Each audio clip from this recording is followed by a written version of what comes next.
Let's talk about the issue of the age of the Earth, and also we'll talk about scientific ways to determine how old the Earth really is. According to the conventional wisdom, the Earth and the universe are billions of years old. But is that so? Because the Bible clearly teaches that the age of the Earth is between 6 and 7,500 years.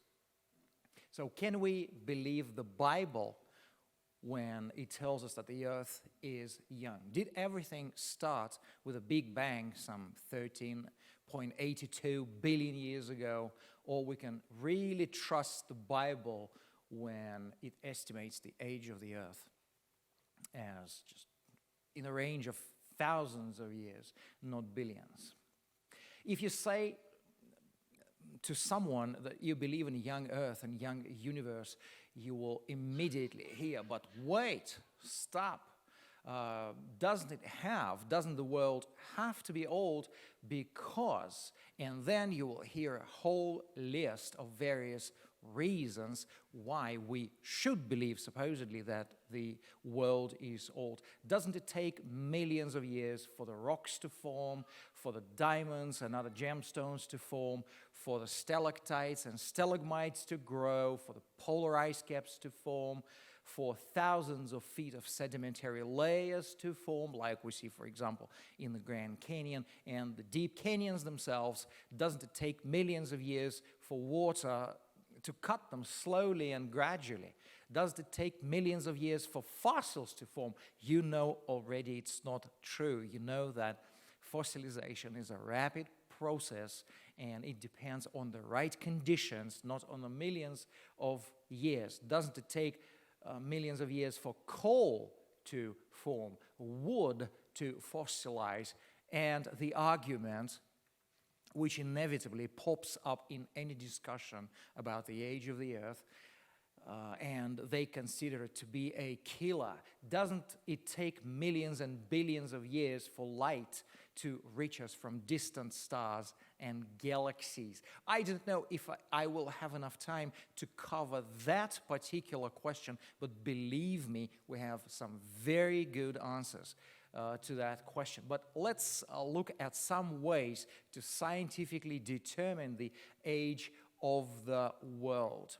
First of all, let's look at gemstones. This is an opal. This is a natural opal mined in Australia, and this is an artificial opal, and they look absolutely the same, but that artificial opal was grown in this jar. So this is a natural opal on the right and an artificial opal on the left. They look the same, but the artificial one was grown in this jar, and it took only 3 months to grow that opal.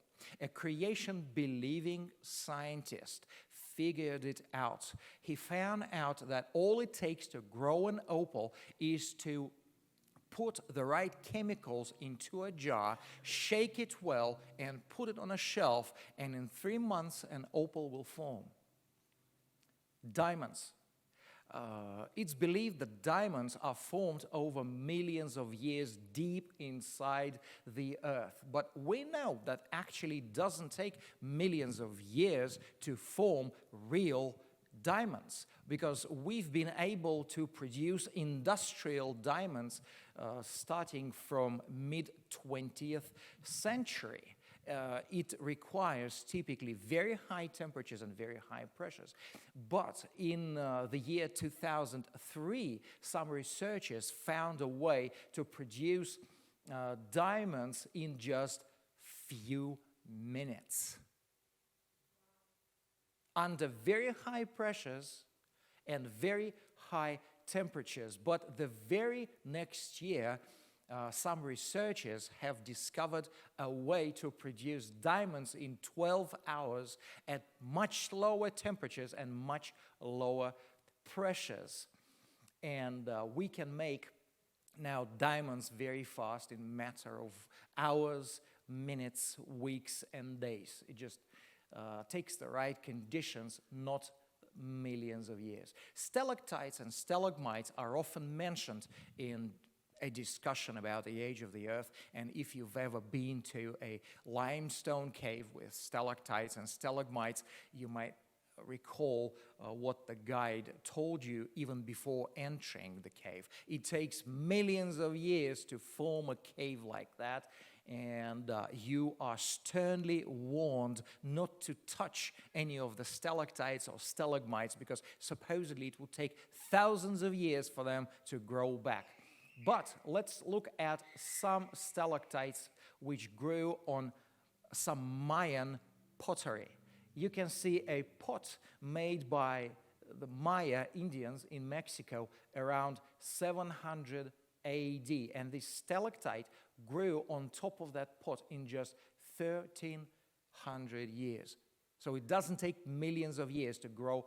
It's not a stalactite, it was a stalagmite. Stalagmites, grow from the bottom up, and the stalactites grow from the ceiling down. But these are stalactites which formed in a man-made tunnel in Australia in just 140 years. It doesn't take millions of years. Sometimes people say that to accumulate this much sediment, as we see in the walls of the Grand Canyon, it takes millions of years, because at today's rates, the rivers lay down sediments very slowly. It takes thousands of years to get an inch of sediments. But there is an alternative explanation, the explanation offered by the flood of Noah. Creation-believing scientists think that all those layers were laid down in 1 year during the great flood in the days of Noah. So if we look at those layers, they seem to be very flat, very regular, but it's only if we look at them from great distances. But when we study something, we must ask two questions. First of all, what is there? And the second question is, what is not there? And the second question often provides us with more information than the first one.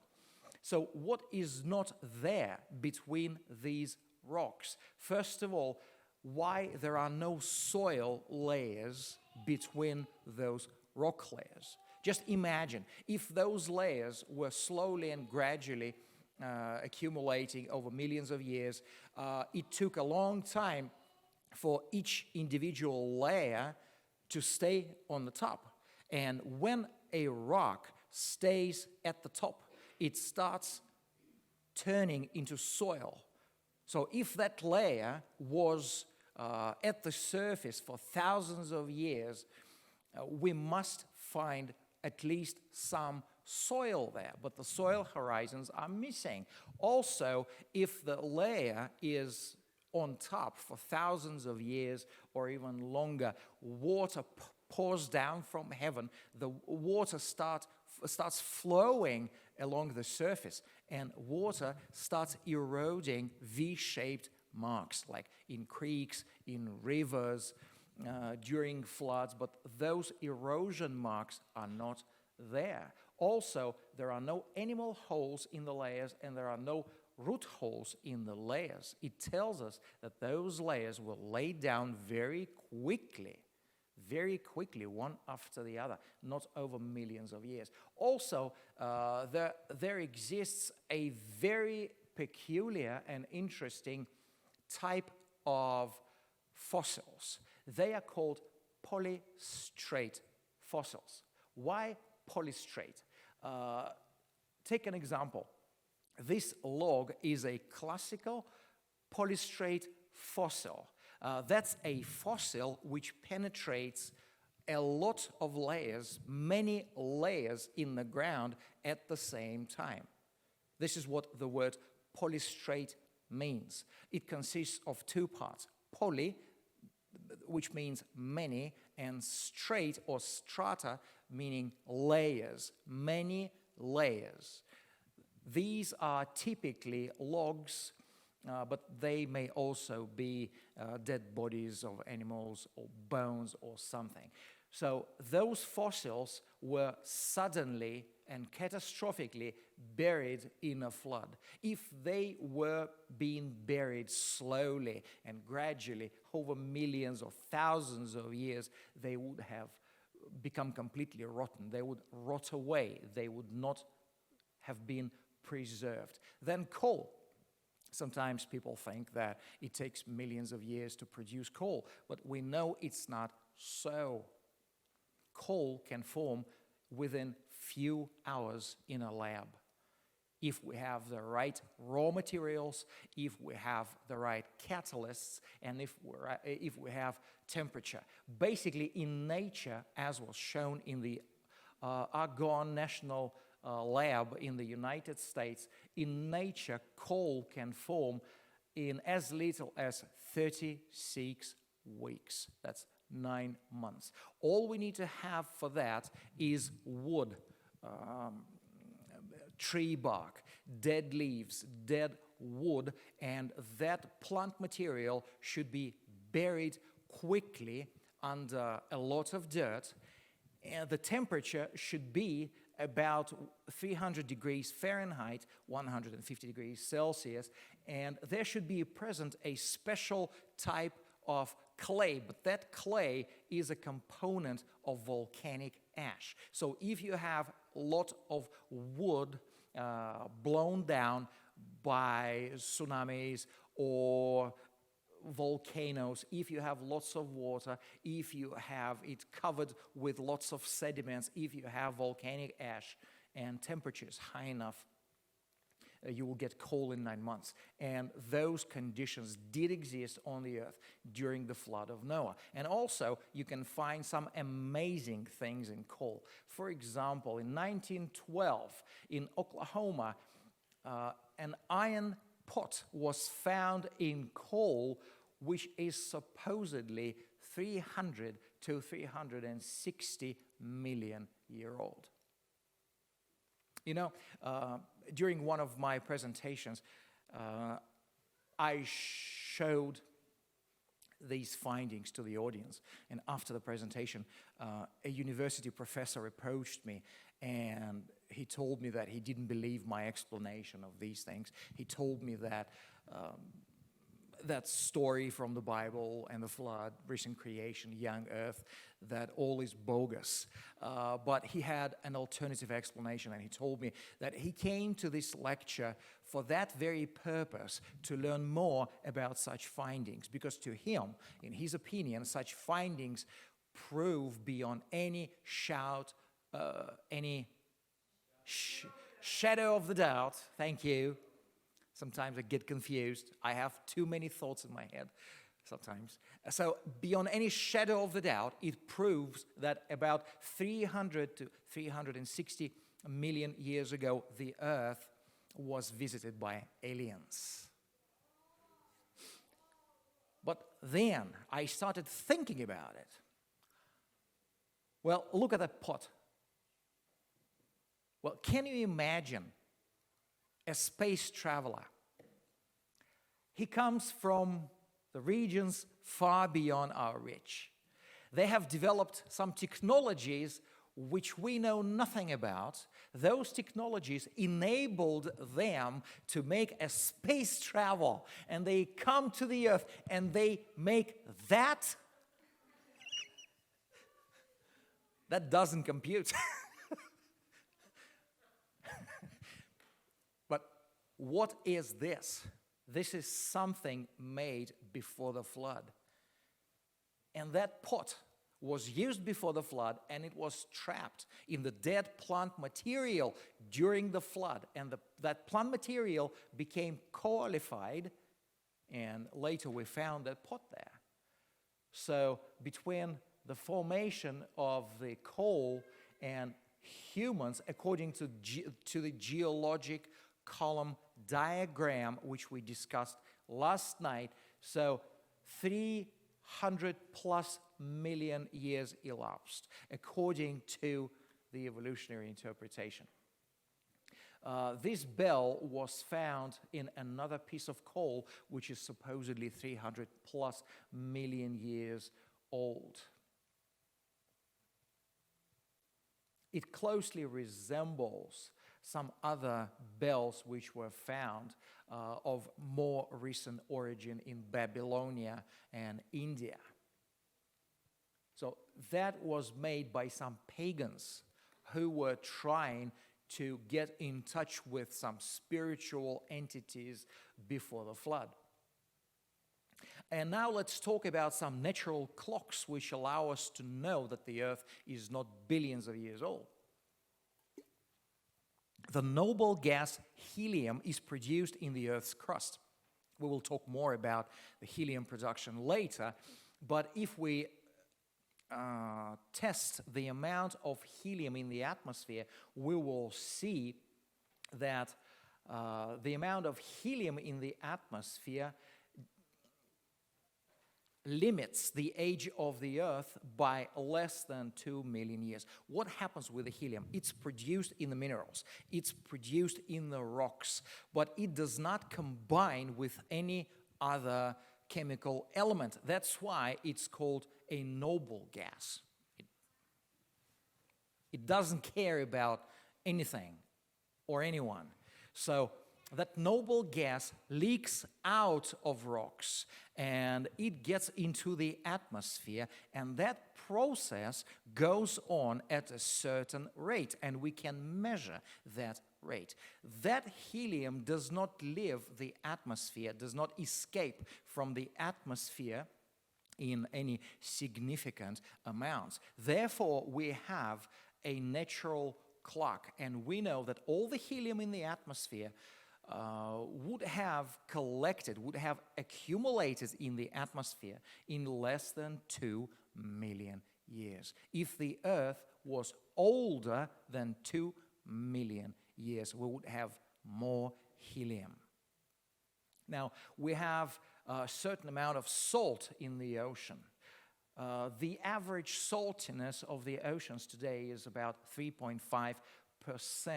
And we know that 457 million tons of sodium, of salt, is added to the ocean each year. So we know the rate at which salt gets into the ocean. We know the rate at which salt escapes from the ocean. And we know the amount of salt in the ocean today. That's another natural clock. And we know that this amount of salt would have accumulated in the seawater in about 42 to 62 million years old. So the oceans cannot be possibly older than 62 million years old. But then we have to think back to the flood, because the flood explains so much on this planet. When we think about the amount of rocks destroyed and eroded by water during the flood, when we think about the amount of salt which was carried by the waters draining from the continents into the ocean during the flood, we will understand easily that that amount of salt got into the ocean very quickly. It didn't take 42 or 62 million years of slow accumulation. It took 1 year of the flood and several thousand years after the flood. Now, the continents are being destroyed by the ocean too fast. They cannot be old.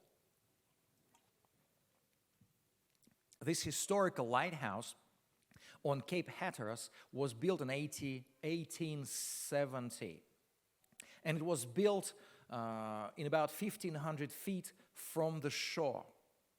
Later, just 117 years later, it was only 160 feet from the shore. But the sea level remained basically the same. So the water did not flood that cape.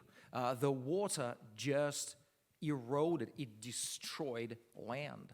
And this process goes on so fast that continents cannot possibly have existed for millions of years and billions of years. Now, the sediments from the continents are carried by water, by rivers, and basically by rivers, and we also talked about that yesterday, about the amount of mud near the mouths of the Amazon, the Mississippi, the Congo, and the other rivers. The mud goes into the ocean, but there is too little mud in the ocean. If we look and calculate, we will see that all that mud would have accumulated on the ocean bottom in just 12 million years. That's another natural clock. There is too much uranium in the oceans.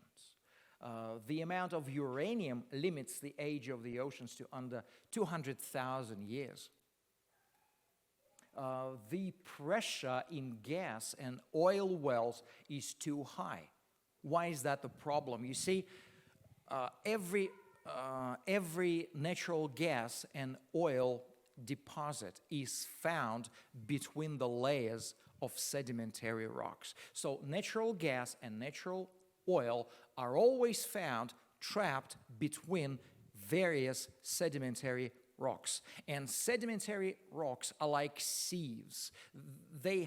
All of them have certain porosity. There are tiny holes in those rocks. So that gas and that oil are under large pressure, under high pressure, but that pressure would have been relieved through the pores in the sedimentary rocks had the rocks and oil and coal and gas been too old. The pressure is too high. And the pressure in the gas wells and the oil wells allows us to estimate the age of the wells. So those gas and oil deposits must be younger than 100,000 years. Otherwise, the pressure in them would have been much, much lower. And dinosaurs lived recently. A lot of things we're talking about will be revolving around dinosaurs, but that also dates our Earth. We can prove scientifically that they lived recently. We will be talking more about lore, about folk lore. We will be talking more about arts. We will be talking more about legends and stories and the biblical descriptions of dinosaurs tomorrow night. But let me briefly tell you this. If you go to a museum, you'll be told that dinosaurs died out about 65 million years ago, and we have a 0 chance to see a living dinosaur. People could never see a living dinosaur. But in 1992, a paleontologist then at Montana University found blood cells in a dinosaur bones. She found blood vessels and blood cells in a dinosaur bones. If that bone had been 65 or 70 million years old, such a find would have never been possible. And then later, the same paleontologist found some unfossilized flesh in a dinosaur bone. The bone is supposedly 68 million years old. But unfossilized flesh would have decayed in a matter of, what? 1,000,000 years, 10,000 years. So it's hard to reconcile this find even with a young Earth. You see, if that dinosaur lived during the flood 4,500 years ago, it's hard to conceive how could those unfossilized remains could have been preserved for 4,500 years. It's absolutely incompatible with the age of 68 million years. Now, let's talk about the radiometric dating methods. They are the methods which are used to supposedly determine the age of the Earth today. Do they really prove that rocks have formed 4.5 billion years ago on this planet? First of all those methods are based on several false assumptions. If you have a scientific method which is built on a false assumption, you cannot possibly get a reliable result using that method.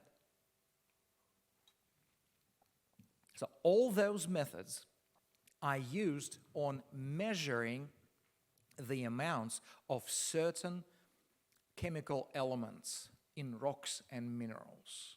So those methods do not measure time. Those methods measure only the amounts of atoms in rocks and minerals. That's a very important thing to remember. They do not measure time. They measure only the amounts of atoms. And when they measure those amounts of atoms, then they have to come up with an explanation for those amounts. They have to interpret those amounts. And they build their interpretations on an assumption that the radioactive decay occurred at constant rates throughout the Earth's history. So radioactivity has been studied by scientists for slightly over 100 years.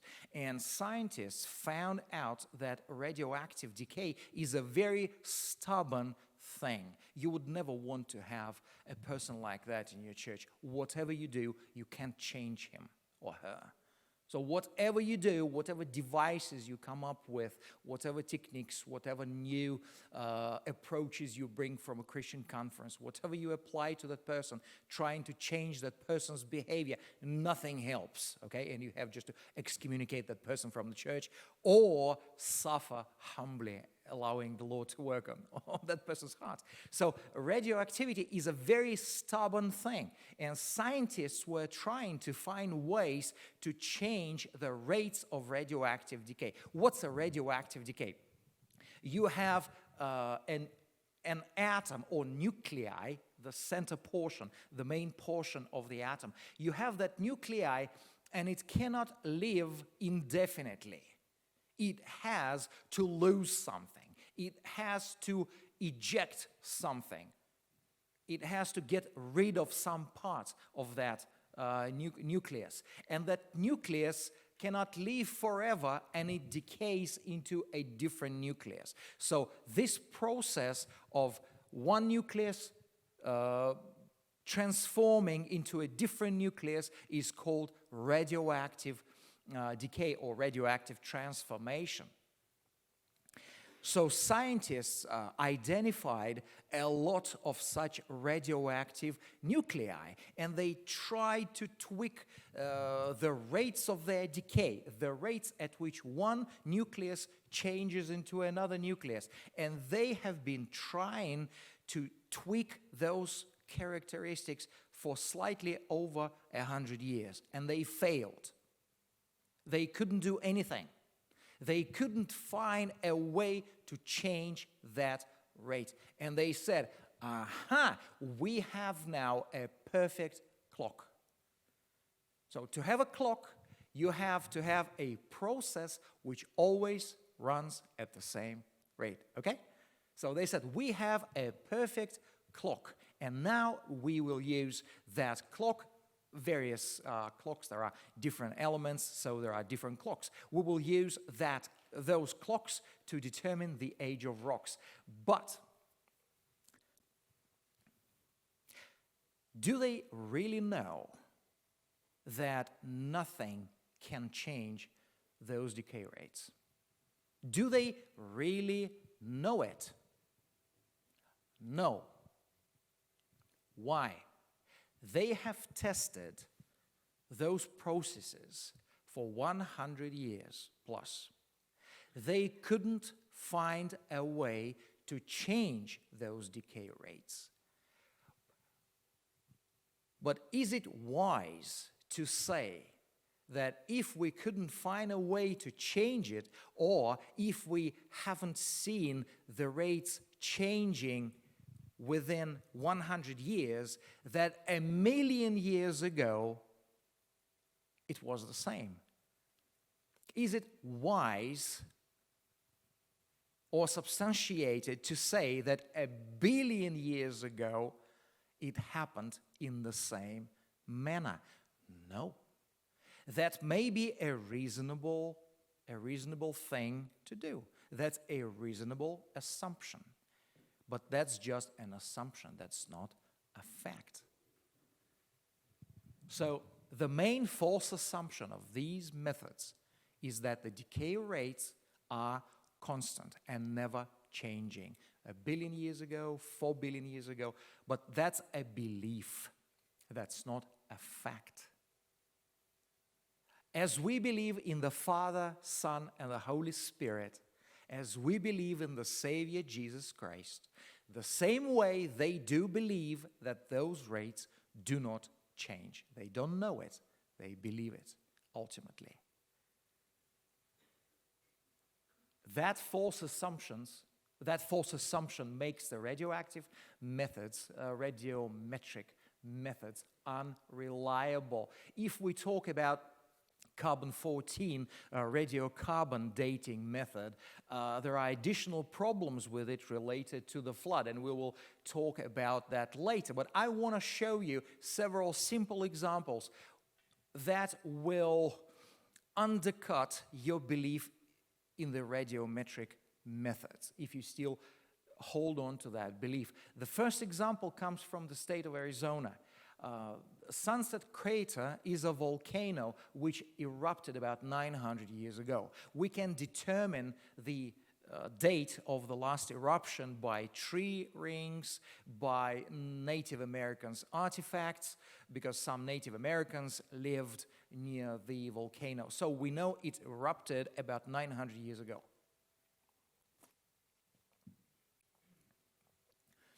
Some lava flowed from that volcano. Molten rock flowed from the crater down the slope, solidified, and to date volcanic rocks, scientists often use potassium-argon dating method. Radioactive potassium decays into stable argon. We measure the amount of potassium, we measure the amount of argon. We believe that the rates are constant.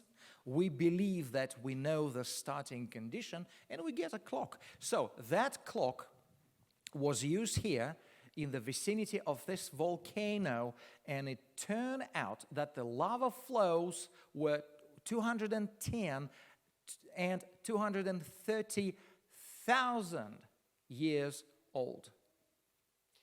So the method gave the dates, which are 210, 230 times larger than the real age of that lava flow. The second example comes from Australia. Lava flowed down a slope of a volcano and completely surrounded a piece of wood. That piece of wood was burnt by the heat of lava. That piece of wood was completely sealed inside that lava. It did not exchange anything with the environment.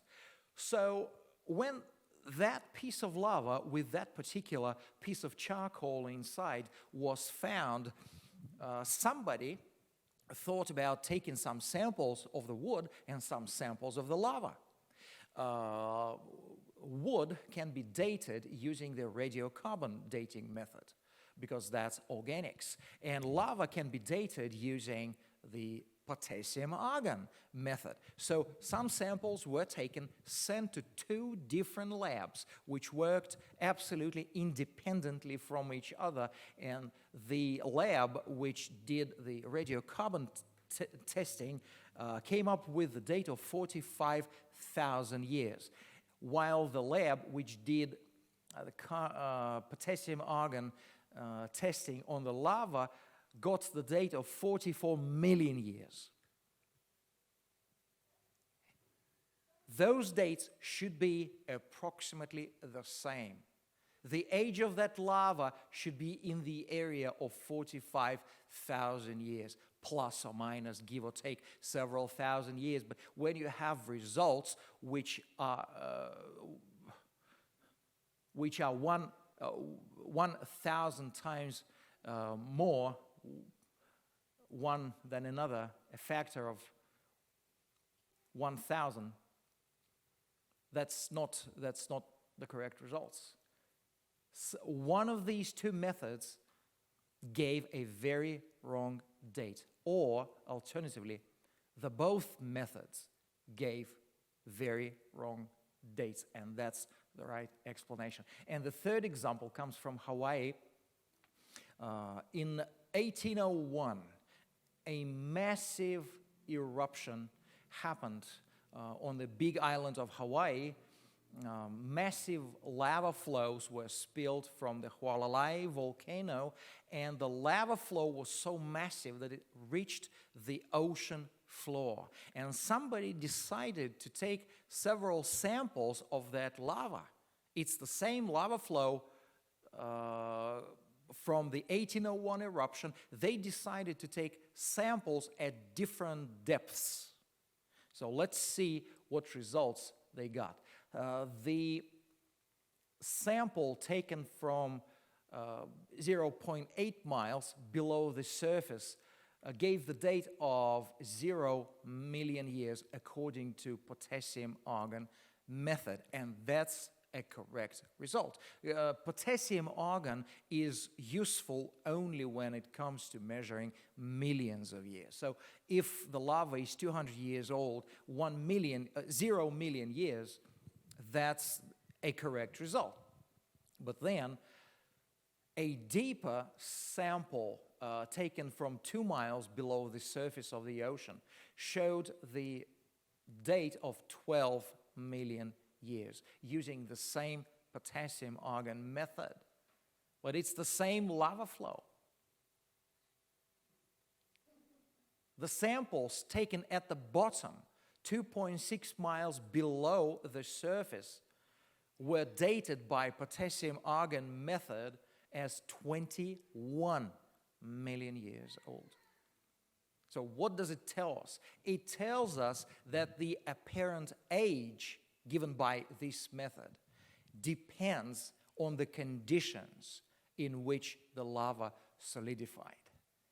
And we do not know the conditions under which various rocks were formed. We have to know the history of a rock to be able to date it using these radiometric methods. These methods are highly unreliable, deeply suspicious, and cannot be trusted.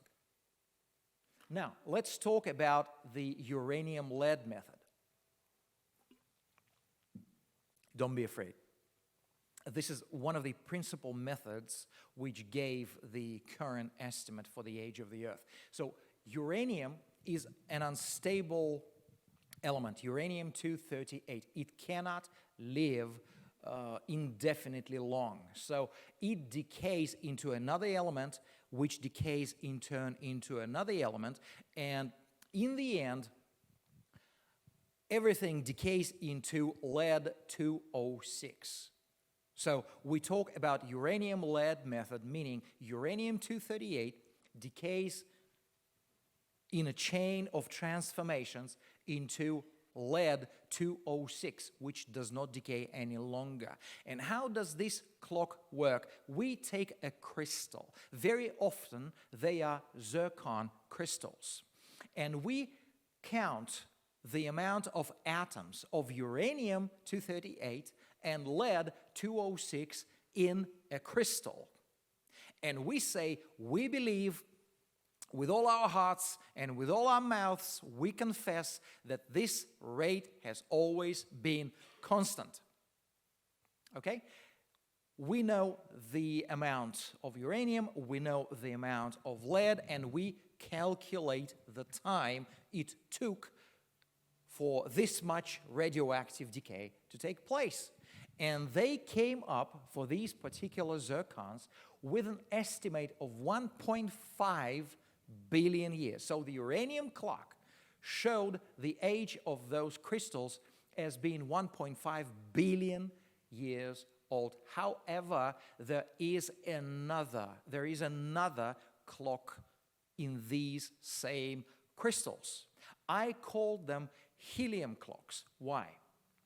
If you look at that crystal on the illustration on the left, you see that in the process of decay, it's a whole chain of decays, but in the process of decay, 8 particles, 8 red particles are produced. One uranium atom, in the process of transformation into one lead atom, produces 8 red particles. That's simple. One transformation, one atom transformed into one atom, produces 8 red particles. What are those red particles? They are the nuclei of helium. And those helium nuclei very quickly gets electrons from surrounding atoms, and that nuclei becomes a helium atom. So one uranium, one particle of uranium during the chain of transformations produces 8 helium atoms. But what do we know about helium? We all use the helium balloons, right? We buy helium balloons to our children, and in the morning, how do those balloons look? Don't they? They get wrinkled, they cannot float high, they get lower. Why? Because they have lost some helium overnight. How does that happen? How does that helium leave the balloon? Do you know? Did you ever try to make it absolutely airtight? Using the string, pulling on the strings, but no matter what you do, it will lose some helium overnight. Do you know why? Because helium is a noble gas. It cares about nobody, nothing. It doesn't combine chemically with any other element. Therefore, helium seeps right through the walls of the balloon. It goes right through the walls of the balloon. You can't stop it.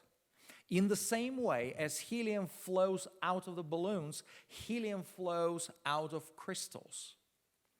And if we take those crystals into a lab and test the rate at which helium leaks out, we can build another clock. Clock built on the helium losses. And using that clock,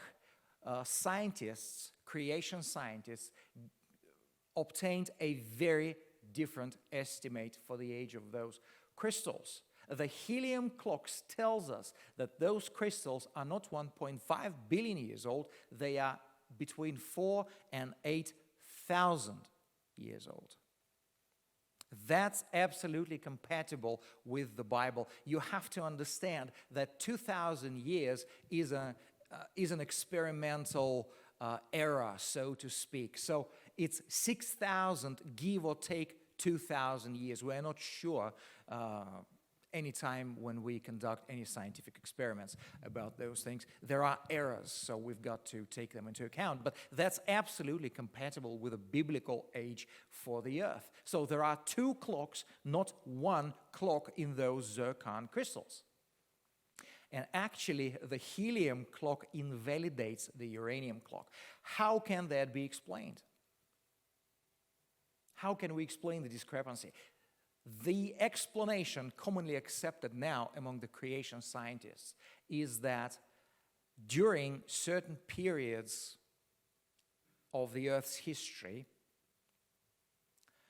the radioactive clock ran much faster than today. So most probably, it happened during the flood. During the flood, something influenced the rate of uranium to lead decay. And those uranium atoms decayed very quickly into lead. We do not know why, we do not fully understand why, but helium loss and helium retention clocks tell us that that happened most probably.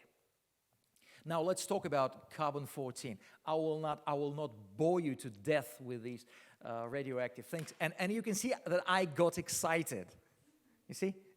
I started talking about radioactivity, I started talking about nuclear things, and that gets me excited every time. But I know that not all of you are probably interested in nuclear physics. But let's talk about carbon-14. That's the most well-known, most famous radiometric method. It lives not very long. If we start with 1 pound of carbon-14, we will have only half pound after 5,730 years. The bottom line is that after 100,000 years, there will be not enough carbon-14 in a sample for the modern equipment to detect it. So if something died and it had some carbon-14 in it initially, after supposed 100,000 years, the amount of carbon-14 in that dead thing will be so small that even the most modern equipment will not be able to detect it. Now, why did I say that? Creation scientists try to use the carbon-14 method to date coal. Coal can be found at different levels of the geologic column diagram. Some coal samples are traditionally believed to be between 34 and 56 million years old. So 3 samples supposedly with ages in excess of 34 million years. 3 samples had ages supposedly from 66 to 145 million years, and 4 samples were taken from the Carboniferous period, which, according to those who believe in evolution, lasted from 323 to 299 million years old. That's not the whole Carboniferous, that's just the upper Carboniferous. So we have samples which are millions and millions of years old, supposedly. Recall what I just told you. If something stayed in the earth for over 100,000 years, there will be no carbon-14 in that thing. There should be no carbon-14 in those coals. However, all of those samples had carbon-14 in them. And all of them had basically the same radiocarbon age, about 50,000 years. So first of all those coals are young. They are not millions of years old. Secondly, at all levels of the geologic column diagram, they are of about the same age. That squares perfectly with the biblical picture of the flood. Now, diamonds. There should be no carbon-14 in diamonds because they are believed to have formed deep in the earth millions of years ago. However, diamonds tested by creation scientists, actually they were not tested by creation scientists. They were sent by creation scientists to conventional, typical, standard scientific labs. But the creationists who sent the samples, they did not tell the lab specialists where the samples came from. But carbon-14 was found in diamonds. Those diamonds cannot possibly be millions of years old. Then carbon-14 was found in dinosaur bones. Dinosaurs supposedly died at Zealand в Казани 65 million years ago. However, samples were taken from 8 different dinosaurs, and those samples were tested using the carbon-14 method, and the dates for those bones were obtained in the range from 22 to 39,000 years. Those results were announced by a group of Catholic creationists in 2012 at a conference And their report was removed from the conference proceedings. Their report was completely removed from the video recordings of the conference because their report was not accepted. It was totally rejected by the organizers and the bosses of that conference. So not all scientists are prepared to face the facts. They like their theories and they protect their theories. So if we look at the clocks which are used by evolutionists, we can see several clocks like radiocarbon method, uranium-lead method, and other radiometric methods, which might suggest that the Earth is old. But if we take into account the false assumptions these methods are built upon, we know that those methods cannot be relied on. And we've got about 300 arguments, scientific arguments, for a young Earth. Therefore, if we just consider the weight of evidence, we are better off if we accept the biblical notion that the Earth is